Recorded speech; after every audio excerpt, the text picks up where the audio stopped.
when I say tomorrow, I'm talking about the future. It's important to care for that future generation that's coming.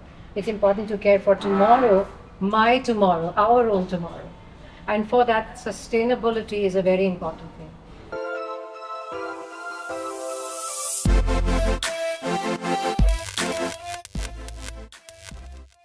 Hi everybody, welcome to the Sustain Set series powered by Rent An Attire once again. And today we have with us Sheeja. Sheeja, welcome on Thank the you. series. Thank you. Hi, I am Sheeja Shaju. I am a speaker. I am an executive leadership coach and a leadership trainer. I have close to about a decade of experience in this field, a little more than that. So I have coached and trained in companies like BMC Software, there's Globant, there's John Deere, there's Cummins, many such companies are there. One. Yeah, so I've been recently recognized as 50 under 50 empowered leaders of India and by Fox Story India. And I've also been covered by Business Standard and Times of India.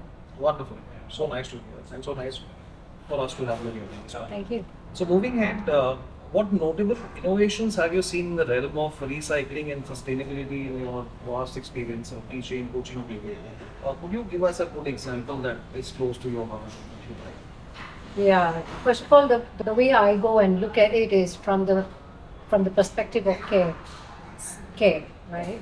So the more a person cares about his own life, his or her own life, it's important because then is when they will care about the environment and the world, Very right? nice. Very nice. So tomorrow, when I say tomorrow, I'm talking about the future. It's important to care for that future generation that's coming. It's important to care for tomorrow, my tomorrow, our own tomorrow. And for that, sustainability is a very important thing. What I have seen in recent years, right?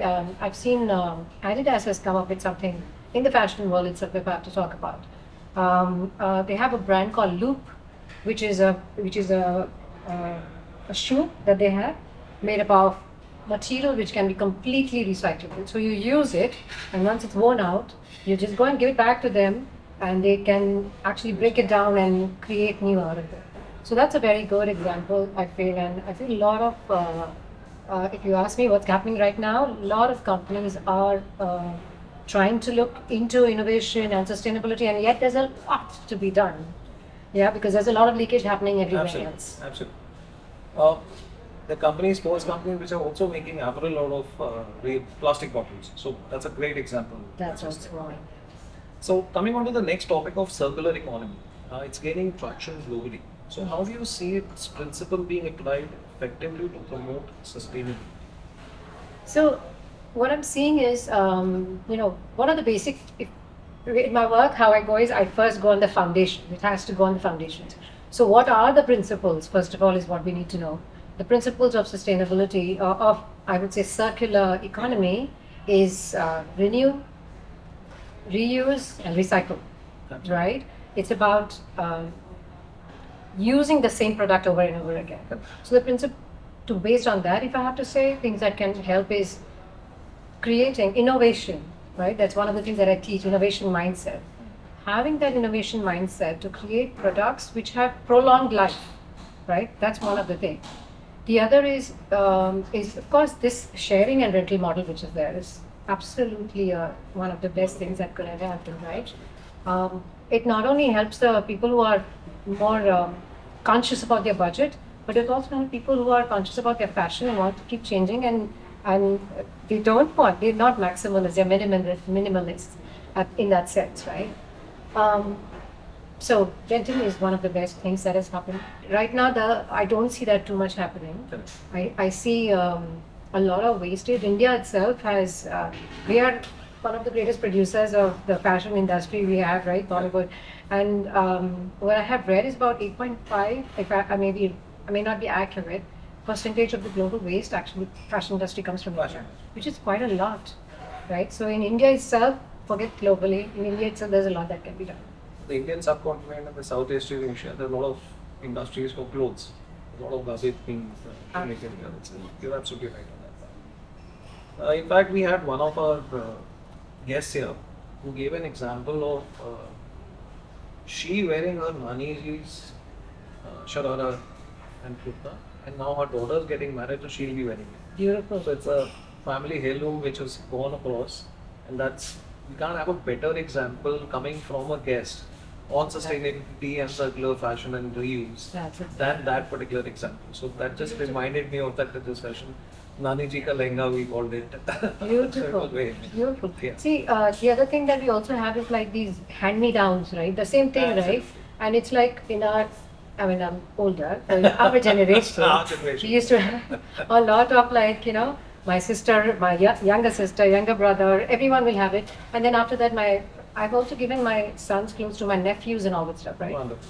Nowadays, I don't see that much. People That's want to have newer clothes and everything new and have to have their own trademark on it kind of stuff. Absolutely.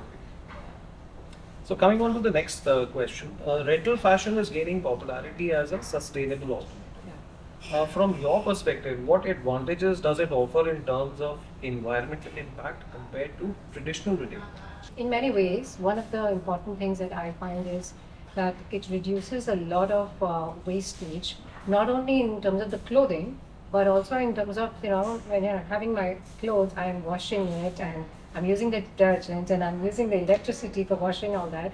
When it's rented, I just wear it and I'm assuming that I'm giving it back and or maybe dry cleaning and giving it back. But I'm reducing so much of my wastage out there. That's one. Second is my money is getting lesser spent out there because the clothes that have been worn are, we have this trend about, especially in marriages, you have a bridal outfit that you're wearing. After that, you're not wearing it at all. When are you going to wear it? Absolutely. You're not even going to do a photo shoot with that. Yeah. Unless if you're thinking of getting remarried, which is, you might want to get another clothes for that, right? So This one was not lucky enough. this is so yeah, exactly. So they're just sitting there gathering dust and no one else wants to wear it. So much of wastage is happening. Right? That's a major thing that gets eliminated out of that. It promotes your circular economy model, basically, right? It reduces the carbon footprint. There is so much that's happening out there with wastage. Yeah, that's what I think. With that, we call it an end to this, and we'll be back soon on our next episode. Thank you very much for tuning in. Let's all do our bit and save Mother Earth. Thank you. Thank you.